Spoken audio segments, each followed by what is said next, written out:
Olá, pessoal! Hoje nós vamos estudar a anatomia do sistema respiratório.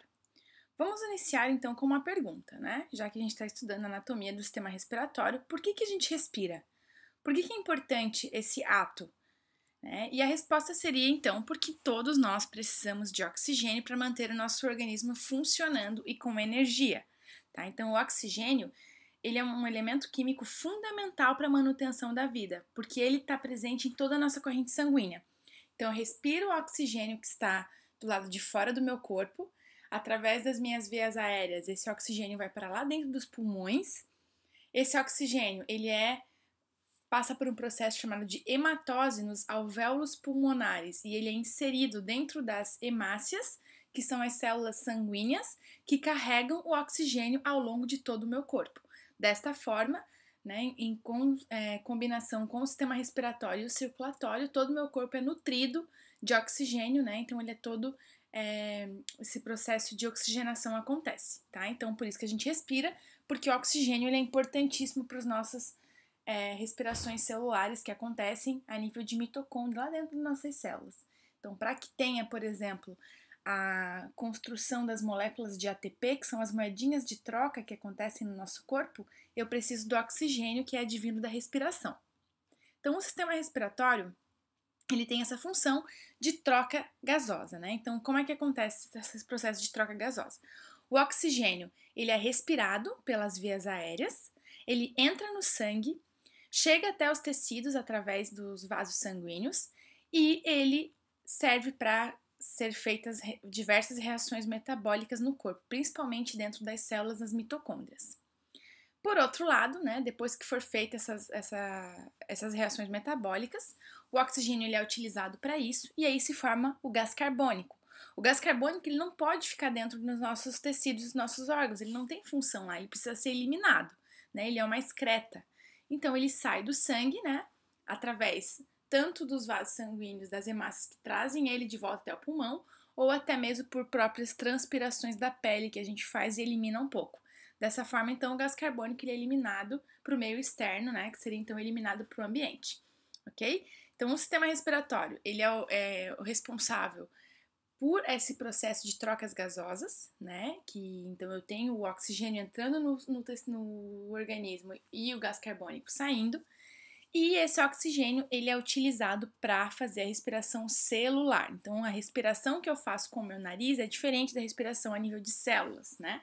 Se vocês pararem para pensar, nosso organismo ele não consegue absorver o oxigênio que está aqui no ar. Então, no ar que a gente respira é cheio de oxigênio. Nossa pele não consegue absorver ele. Então, precisa entrar nas vias aéreas, chegar até o interior dos pulmões, para que aí sim os alvéolos consigam passar esse oxigênio para dentro das hemácias que vão circular no sistema circulatório. Tá? Então, a gente precisa aí de um processo bem mais complexo para absorver esse oxigênio que está livre no nosso ar. E o oxigênio, como eu falei para vocês, é importantíssimo para reações metabólicas do nosso organismo. Então, aqui eu trouxe para vocês a fórmula geral da respiração celular, como que acontece a respiração. Então, eu tenho uma molécula de glicose que eu consigo pela alimentação, como vocês viram na semana passada, lá na aula do sistema digestório. Então, eu me alimento para que eu tenha a glicose disponível para o meu organismo e eu respiro para ter essa molécula de oxigênio. Então, quando eu somo isso dentro das minhas mitocôndrias, lá dentro das células, eu tenho uma molécula de glicose mais uma molécula de oxigênio. Como resultado dessa fórmula química, eu tenho a expiração do gás carbônico. Eu tenho H2O, que é a água, que eu preciso sempre no meu organismo ter água disponível. E eu formo 38 moléculas de ATP. E o ATP é essa moedinha de troca que a gente precisa para energia, para fazer movimentação, para fazer qualquer tipo de metabolismo celular. Ok? Então, a partir de uma única molécula de glicose e do oxigênio, eu libero o gás carbônico que eu não utilizo, eu formo água que eu preciso no meu organismo e formo as moléculas de ATP, que são as moléculas energéticas. Tá? Então, essa aí é a principal função do sistema respiratório, é de trazer esse oxigênio para conseguir fazer essa função aí química dentro das minhas mitocôndrias. Tá? Para que esse oxigênio, então, adentre o meu organismo, a gente respira né, e pega esse oxigênio que está no meio externo e coloca para o meio interno através de um mecanismo chamado de ventilação, tá? Então, ventilação é esse processo que permite a troca do ar que está nos pulmões com o ambiente. Então, tanto eu inalo, ou seja, eu pego esse ar que está do meio externo e insiro ele para dentro do meu organismo, como eu exalo, e aí eu faço o sentido contrário. Eu pego esse ar que está dentro do meu organismo e coloco ele para fora no ambiente, tá? Então, para que eu consiga fazer esse movimento e esse processo de ventilação, existem vários músculos envolvidos, como todos os músculos intercostais, que são os músculos que se localizam entre as nossas costelas, e o diafragma, que é um músculo bem importante para a respiração, que fica abaixo dos pulmões e acima do fígado. É ele que vai aumentar ou diminuir o tamanho, a capacidade torácica que nós temos para armazenamento de oxigênio. Então, quando eu vejo uma imagem com ênfase no diafragma, eu vejo que quando eu inspiro, que é a imagem aqui do lado direito, quando eu inspiro, o diafragma ele fica contraído. Então, com ele contraído, eu tenho o aumento do volume torácico, por isso o ar entra. Quando o diafragma está relaxado, ou seja, quando eu faço o processo de expiração, eu diminuo o volume torácico, fazendo com que o oxigênio saia, né? O ar saia do meu corpo. Tá? Então, esse é o processo de ventilação pulmonar. Dei essa introdução para vocês entenderem um pouquinho da fisiologia, né? Para que serve, como que funciona o sistema respiratório, e agora a gente vai começar efetivamente a ver a anatomia do sistema respiratório. Então, eu tenho anatomicamente vários órgãos que compõem esse sistema. Vamos começar então pelas narinas, né, que são as cavidades de entradas para que o ar adentre para dentro do meu sistema. Após as narinas, nós temos uma região chamada de cavidade nasal, que é o interior do nosso nariz. O ar ele está percorrendo para dentro da cavidade nasal, passando por um caninho que a gente chama de faringe, que nós vimos na semana passada, que também tem faringe no sistema digestório, né? Então, a faringe é um cano que vai pegar o ar e vai levar até a laringe, que é o próximo tubo, até que chegue na traqueia, nos brônquios, adentrando o pulmão, e aí se ramifica em brônquio primário, secundário, bronquíolos, até chegar nos alvéolos pulmonares. Ok? Então, esses são os órgãos. Nós vamos falar de todos eles separadamente para que vocês tenham um melhor entendimento do sistema. O sistema respiratório é dividido em vias aéreas superiores e inferiores. Então, as vias aéreas superiores se concentram no nariz, na cavidade nasal, faringe, laringe e traqueia. Quando eu falo em brônquios, pulmões e alvéolos, eu estou falando de vias aéreas inferiores, ok? Isso para a gente distinguir o que tem na cavidade superior do meu corpo e o que tem na cavidade mais inferior, região torácica, onde ficam os pulmões, tá? Então, essas são as vias aéreas superiores: nariz, cavidade nasal, faringe, laringe e traqueia. O nariz, ele se apresenta da seguinte forma: a raiz do nariz fica na confluência dos dois olhos, então é de onde ele parte. Eu vejo entre os dois olhos, né, qual que é o ponto onde está a raiz do nariz, por onde é que ele está saindo. E aí esse ponto é o que a gente chama de raiz. Toda a parte dorsal do nariz, até chegar na pontinha, a gente chama de dorso. A ponta do nariz a gente chama de ápice.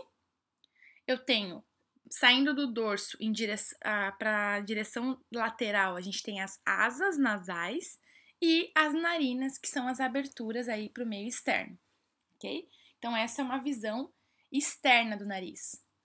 Quando eu vejo uma visão mais lateral, né? Aí foi feito um corte sagital para vocês verem. Eu tenho ali apontando a setinha a narina sendo esse orifício então de entrada mais anterior, e da narina até lá o final onde tem aquela bola circundando aquela região, isso aí a gente chama de cavidade nasal, tá? Então vejam que a cavidade nasal ela é delimitada pelas narinas até a região que está apontada ali pela setinha preta, chamada de coana. Então, coana é uma região no final da cavidade nasal onde delimita que acabou a cavidade nasal.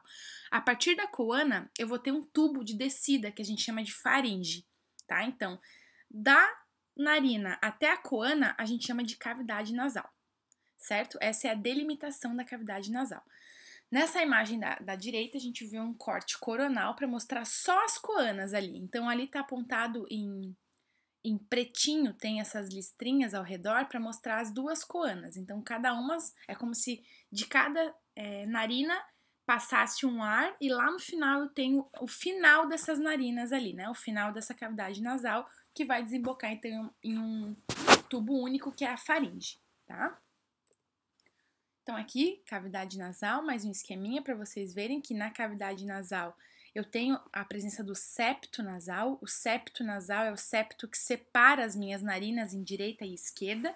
Esse septo ele é cartilaginoso, tá? Cartilaginoso e ósseo. Então vocês vão ver que na parte mais anterior, essa região do meu nariz que está para fora do meu corpo, eu consigo movimentar o nariz e ali eu tenho a parte cartilaginosa. E na parte mais interna do crânio, a gente tem o septo nasal ósseo, como eu consigo ver nessa imagem aqui, ó.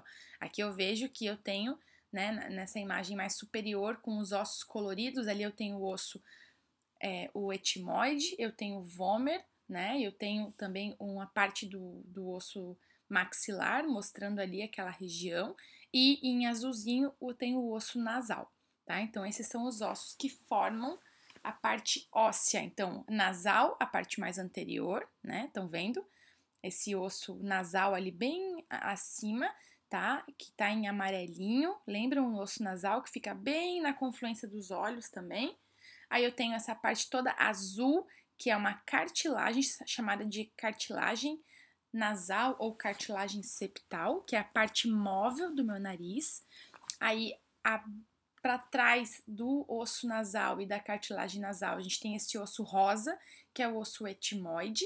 E aí, abaixo, o osso azul é o osso vômer, ok? Então, a lâmina perpendicular do etimoide e a lâmina perpendicular do vômer se unem para formar a parte óssea do septo nasal, enquanto que a parte cartilaginosa é formada pela cartilagem septal ou cartilagem nasal. Dessa forma, eu tenho então a separação do septo, ok? O septo nasal ele é revestido por uma mucosa, ou seja, por um tecido úmido, né, que forma toda ali uma região de separação entre os dois lados, tá? Então ele tem um tecido úmido ali que serve como barreira para micro-organismo. Então essa mucosa é toda cheia de pelinhos, tá? Então ela é toda é um epitélio ciliado, tá? Ele tem cílios para impedir com que patógenos adentrem na região respiratória. Por isso, inclusive, que a gente tem, né, a formação do tatu, né? Porque a gente tem esses pelinhos e um tecido mucoso que pega todas as impurezas que a gente respira e armazena internamente. E aí a gente tem a formação das cacas do nariz, tá? Na parte interna da cavidade nasal, a gente vê a presença dessas dobras de membrana. O que é isso? Essas dobras de membranas, elas são chamadas de conchas nasais, tá? Então, quando eu faço um corte sagital no crânio, eu retiro o septo nasal, eu vejo que na parede do nariz eu tenho essas 3 dobras de membrana, que são as conchas nasais. Então, aqui mais uma imagem para vocês verem. Essas conchas nasais, elas têm a função de umedecer e aquecer o ar. Então, quando o ar entra pelas narinas, esse ar ele fica dando voltas ali dentro, né? E por ser um ambiente mucoso, ou seja, úmido, e ter várias dobras de membrana, essa estrutura ela faz com que esse ar seja aquecido, o que é primordial, porque o nosso sistema respiratório, né, nosso corpo ele atua com uma temperatura ótima, e se a gente respira um ar muito gelado, isso pode fazer mal para o nosso organismo, porque ele está acostumado com a temperatura ideal. Então, o ar que a gente respira ele é primeiro aquecido para depois ser respirado internamente, ok? Então, essas conchas nasais servem nesse intuito de aumentar a superfície de contato ali para que esse ar seja aquecido, tá? Além disso, se vocês lembrarem lá da nossa aula de ossos, eu falei para vocês que alguns ossos eles eram ocos, lembram disso? Os ossos pneumáticos. Os ossos pneumáticos são ossos ocos, que têm espaço dentro. Esses ossos ocos, eles servem também para umidificar e aquecer o ar. Então, quando eu respiro pelas minhas narinas, o ar adentra nesses espaços ósseos para que esse ar seja aquecido. Então, eu tenho um seio os seios chamados de paranasais, que se encontram nos ossos que são pneumáticos. Então, eu tenho seio frontal, seio etimoidal, seio esfenoidal e seio maxilar. Vou passar para essa imagem aqui que eu acho mais interessante, tá? Aqui um corte tanto sagital quanto coronal, para vocês verem essas aberturas dentro dos ossos. E nesses seios são onde acontece esse aquecimento, né, do ar, para que a gente consiga respirar um ar um pouco mais aquecido, tá? Então, essa daí é uma imagem que mostra bem direitinho todos os ossos que podem ter esses espaços ocos dentro, tá? Existe uma patologia associada a esses seios paranasais que é a sinusite, tá? Já ouviram falar, né? A sinusite é quando eu respiro um ar contaminado. Esse patógeno, essa célula atípica, ela se mantém presente dentro de um desses seios, né? Chamando o sistema imunológico. E considerando que são ossos ocos onde nunca tem nada dentro, o fato das células imunológicas chegarem até lá e começarem a produzir as suas moléculas de defesa aumentam muito a pressão desse espaço que antes era oco, causando dor. O pior dos seios, né, o que causa mais dor é o etimoide, que fica na região mais central do crânio, ok? Existe um processo todo de comunicação com a cavidade nasal, tá? Então eu tenho alguns ductos, tanto de glândulas quanto o ducto lacrimal, que se comunicam com a cavidade nasal. E a parte mais interessante é que vejam essa imagem que aparece o olho aqui embaixo para mostrar que o ducto lacrimal tem relação direta com o nariz. Por isso que quando a gente chora, o nariz escorre, tá? É essa relação direta que tem do ducto lacrimal com o nariz, certo? Então, saindo da cavidade nasal, nós caímos em um tubo chamado de faringe, tá? A faringe, ele é um canal comum aos sistemas digestório e respiratório, como a gente comentou, e ele é dividido em 3 regiões: a nasofaringe, a orofaringe e a laringofaringe, tá? Essas regiões, elas são nomeadas de acordo com qual sistema que ela está tendo relação direta. A nasofaringe é a primeira região da faringe, que está em contato direto com o sistema respiratório, tá? Então, a nasofaringe, ela vai das coanas até a úvula. A úvula é aquela estrutura que fica ao final da nossa boca. Lembram do istmo das fauces? Daí eu tenho uma dobra de membrana que é a úvula? É essa estrutura. A orofaringe, ela vai da úvula até a epiglote. A epiglote é uma cartilagem que a gente já vai ver a função dela, mas a gente comentou na aula passada que ela bloqueia a passagem do ar quando o indivíduo está se alimentando e bloqueia a passagem do alimento quando o indivíduo está respirando, tá? Então essa é a delimitação. E a laringofaringe é da epiglote até o primeiro anel traqueal, essa delimitação dela. É na região da faringe onde tem a presença de estruturas linfóides, então estruturas relacionadas ao sistema imunológico, como as amígdalas e as adenoides, tá? Então a faringe, aqui tem mais alguns exemplos para vocês verem, tá? Então essa é a estrutura lateral dela. Ela é um tubo muscular, basicamente isso, que apresenta essas distinções. E eu coloquei aqui as explicações para vocês de cada uma dessas distinções. Tá? Então, na nasofaringe, é a parte da faringe mais relacionada com ao sistema respiratório. Tá? Então, comunica-se com a cavidade nasal através das coanas. A orofaringe é a parte mais oral, né? Ela se localiza ali no final da cavidade da propriamente boca, através dos istmos das fauces. E a laringofaringe é a parte mais inferior, que vai se comunicar ali com o ádito da laringe. Tá? Então, essas são as distinções que acontecem da faringe. Aqui, uma imagem para vocês verem que é na faringe que tem as adenoides, né? Então, aqui um caso de uma adenoide normal e aqui uma imagem de uma adenoide inflamada, para vocês verem como ela dobra de tamanho. Inclusive, às vezes pode até obstruir a passagem ali do oxigênio, né? Por esse aumento de tamanho mesmo, né? Por estar em um processo imunológico. E após a faringe, a gente tem um outro órgão que é a laringe, tá? Então, na laringe é esse órgão que continua da faringe. Então, descendo na faringe, a gente tem um órgão chamado de laringe. A laringe é onde ficam armazenadas todas as cartilagens respiratórias, tá? Inclusive, no homem, a gente tem uma cartilagem bem interessante, que é a tireoide, chamada do pomo de Adão, né? Só aparece essa proeminência do pomo de Adão em homens, e na mulher a cartilagem tireoide é um pouco menos proeminente, tá? Então, a laringe também é um tubo muscular, descendo ali, né? Depois da região da faringe, a gente tem a laringe. A laringe é o tubo que vai ligar a faringe até a traqueia. As funções da laringe é atuar como passagem para o ar durante a respiração. Então, assim como a faringe, a função é a mesma. A laringe, ela produz o som, porque é nela que ficam inseridas as pregas vocais, tá? Então, é ali que tem as pregas vocais, na região da laringe. E a laringe impede também que o alimento e objetos estranhos entrem nas estruturas respiratórias, porque ela tem, né, a presença das cartilagens, e essas cartilagens têm funções específicas que a gente já vai comentar. Então, aqui está um esqueminha da laringe para mostrar essas cartilagens. A primeira cartilagem, que nos homens é o pomo de Adão, é a cartilagem tireoide. Mulheres também têm a cartilagem tireoide, mas não tanto desenvolvidas. Não confundam cartilagem tireoide com glândula tireoide, tá? Nessa imagem eu coloquei as duas para vocês verem. A cartilagem tireoide é a estrutura mais endurecida, enquanto que a glândula, ela abraça a traqueia, mas é um tecido muito mais mole, tá? Abaixo da cartilagem tireoide, a gente tem a cartilagem cricoide, que é uma outra cartilagem que dá estrutura para a laringe. E aí, continuando aqui, a gente tem 3 cartilagens ímpares na laringe, a tireoide, que em homens é o pomo de Adão, a cricoide, que fica abaixo da tireoide, e a epiglote, que fica na região mais posterior, que é essa tampa que está mostrado nessa imagem aqui.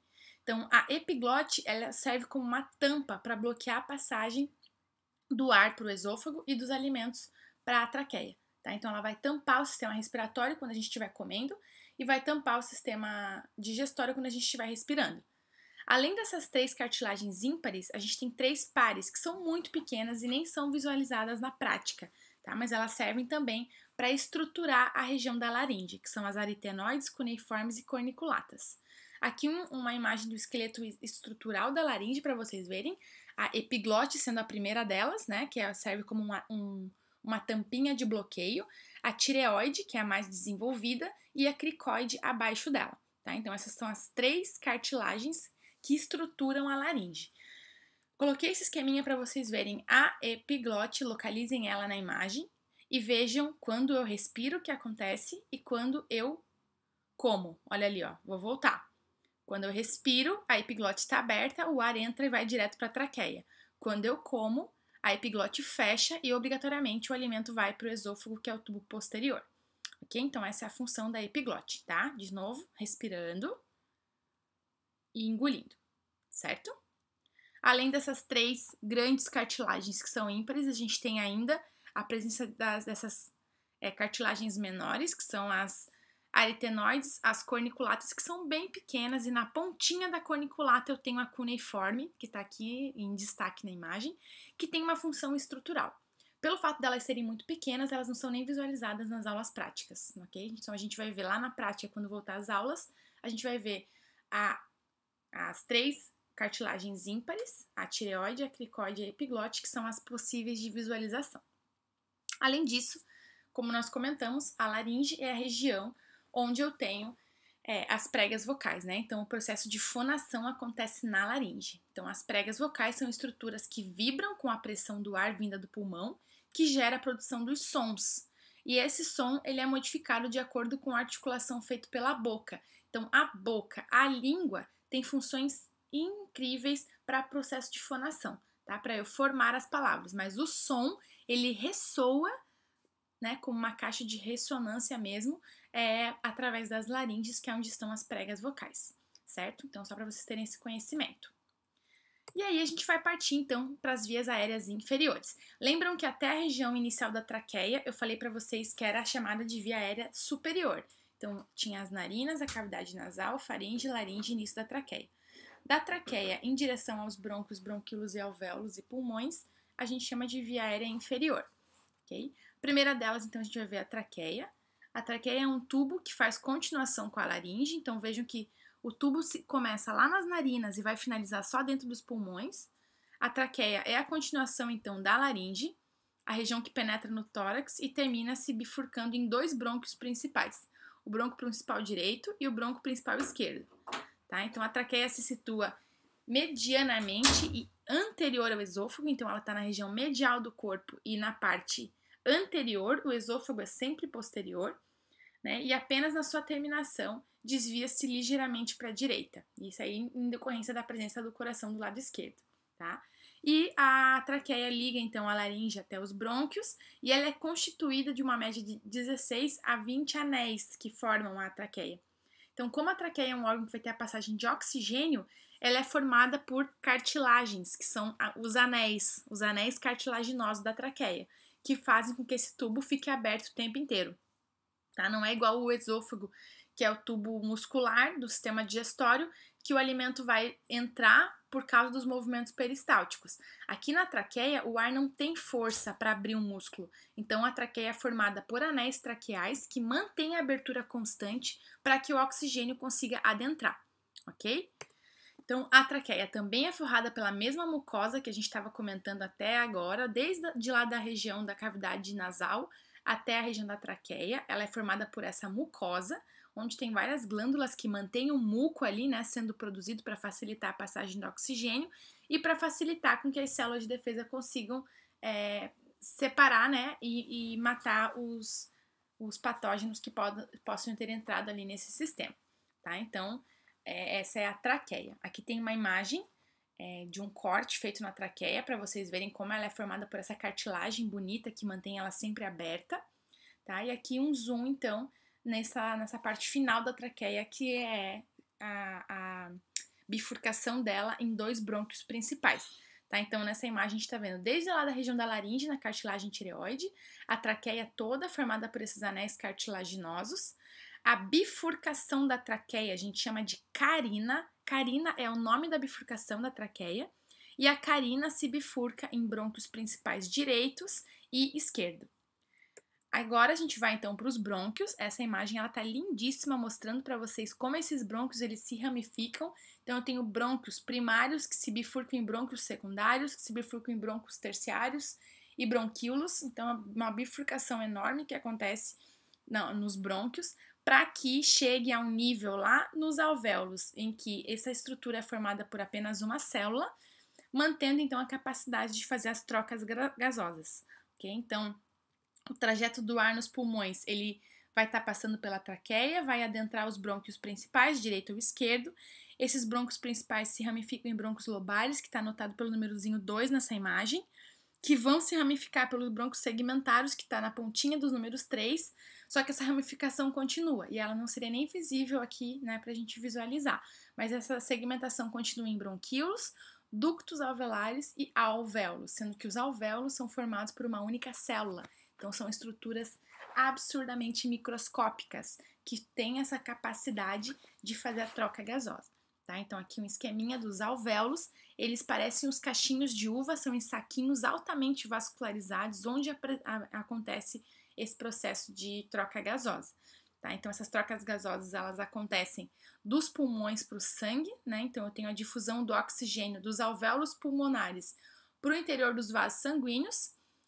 E eu vou ter também essa troca gasosa acontecendo no sentido do sangue indo até os tecidos do corpo, que a gente vai ver na semana que vem na aula do sistema circulatório. Então, eu tenho tanto sangue rico em oxigênio que está no pulmão e precisa ir para o sangue para parar no coração e ser bombeado para o corpo, mas eu também tenho sangue do corpo rico em gás carbônico que precisa ser oxigenado. Então, a gente vai ver que isso é um sistema unidirecional, né? Ali que vai sair do coração e vai ter que retornar para ele em um processo que inclui a troca gasosa para que eu sempre tenha o sangue oxigenado vagando pelo meu corpo, ok? Essa troca gasosa ela acontece por um processo de difusão mesmo, então eu respirei o oxigênio, esse oxigênio entra no meu pulmão, vai lá para os alvéolos, adentra nas hemácias do sistema circulatório e vai percorrer todo o meu corpo. Se no meu corpo eu tiver muito gás carbônico e falta de oxigênio, por um processo simples de difusão, o oxigênio das hemácias passa para o corpo e o gás carbônico adentra nas hemácias e depois vai ser excluído do corpo. Tá? Então, esse processo de difusão acontece de maneira natural, né? Até por ser gases respiratórios. Lembrem sempre que o oxigênio ele não vaga pelo nosso corpo sozinho, ele sempre está dentro das células vermelhas, que são as hemácias. E as hemácias contêm moléculas de hemoglobina, que são moléculas que consegue, né, que tem uma afinidade com o oxigênio, dessa forma o oxigênio fica ancorado na molécula de hemoglobina. E é essa molécula de hemoglobina dentro das hemácias que fica circulando no sangue e trocando esse gás, né, por oxigênio, né, trocando o oxigênio por gás carbônico quando necessário, certo? Aí uma curiosidade que eu trouxe aqui para vocês é que a cada cigarro fumado, cerca de 8 alvéolos são destruídos permanentemente e não tem como refazer. Então, a nicotina do cigarro, ela destrói os alvéolos pulmonares. Nós temos milhões de alvéolos pulmonares em cada um dos pulmões, mas pensem que um único cigarro, né, fumado uma única vez, destrui cerca de 8 alvéolos. Então, como é que vai ser esse processo aí de destruição, né, se a pessoa for fumante por muito tempo, mesmo sendo fumante passivo ou ativo, tá? A destruição acontece de maneira semelhante, certo? A gente já viu, então, todo o tubo de condução, agora a gente vai ver qual que é, então, a grande víscera desse órgão, né, que é o pulmão. O pulmão, então, são formado por duas vísceras, situadas uma de cada lado do corpo, fica localizado na região do tórax e é onde se dá o encontro do ar atmosférico com o sangue circulante. Então, a gente viu que através desse tubo de condução que iniciou nas narinas, cavidade nasal, faringe, laringe, traqueia, brônquios, bronquíolos e alvéolos, chegou nesse ponto, é onde está acontecendo o processo de troca gasosa. Tá? Então, nesse pulmão acontece toda essa troca gasosa. Depois de fazer a troca gasosa, o sangue retorna ao coração com um sangue rico em oxigênio para conseguir fazer a manutenção, né, do oxigênio em todo o corpo. Tá? Então, os pulmões, ele apresentam uma forma de um cone com a base voltada para baixo e o ápice para cima, tanto que a nomenclatura anatômica é dessa forma mesmo, o ápice é sempre na ponta do pulmão para cima e a base embaixo. O peso dos pulmões varia em média de 700 gramas, mais ou menos, cada um, e os pulmões têm uma média aí de 25 centímetros de altura. Claro que pode ser alterável, né, de acordo por pessoa. Aqui tem uma imagem de um pulmão de um fumante com um pulmão não fumante, para vocês verem a coloração que ele fica. Além da coloração, que é um ponto de diferenciação, um pulmão fumante fica completamente fibroso, então ele é muito mais duro, justamente por ter um processo de cirrose pulmonar, né? Então vai endurecendo o pulmão por conta da nicotina. E a localização que ele tem no corpo é essa daí. Então ele fica na região do tórax, o coração fica no meio dele, na região chamada de mediastino, e ele tem aí essas duas estruturas. O coração se localiza na região central do corpo, com o ápice voltado para o lado esquerdo. Então, por isso, o pulmão do lado esquerdo ele é um pouco menor que do lado direito, tá? Mas os dois têm aí a mesma localização no corpo, tá? Agora, só para a gente falar um pouquinho de uma patologia importante do pulmão, que é a enfisema pulmonar, tá? A enfisema pulmonar é uma doença pulmonar caracterizada pela obstrução das vias aéreas secundárias e alteração anatômica do pulmão. Então, juntamente com a bronquite, que é uma inflamação que acontece nos brônquios, constitui um conjunto de sinais e sintomas denominados de DPOC, tá? Que é uma doença relacionada ao sistema respiratório. E DPOC quer dizer doença pulmonar de obstrução crônica, tá? Então, essa doença ela é bem importante. Tem várias causas, pode ser por causa da nicotina, pode ser por manutenção de um patógeno no pulmão que leva a uma bronquite que nunca se cura. E aí é uma curiosidade aí para vocês saberem, né, da enfisema pulmonar, que é essa obstrução das vias aéreas pulmonares, tá?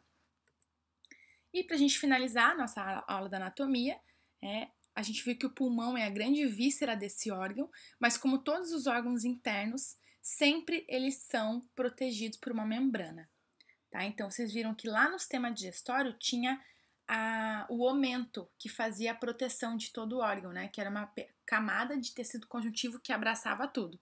Aqui no sistema respiratório, essa membrana que protege o pulmão é chamada de pleura, tá? Então, a pleura é uma membrana serosa de dupla camada que envolve e protege cada um dos pulmões. Tá? A pleura ela é formada então por duas camadas de membrana. Uma delas é a pleura parietal, que fica aderida à parte torácica, e outra é a pleura visceral, que reveste os pulmões. Então, quando a gente voltar para a aula prática, vocês vão ver que os pulmões sempre têm uma película que abraça todo ele, que é essa pleura visceral. E a pleura parietal, ela fica aderida ao cadáver no momento de retirada do pulmão, ok? Então, por hoje é só. Qualquer dúvida que vocês tenham ou que tenham ficado da aula, vocês deixam nos comentários ali no Eva ou me mandam no professor tutor, que eu respondo assim que vê, tá bom? Beijão pra vocês e até a próxima!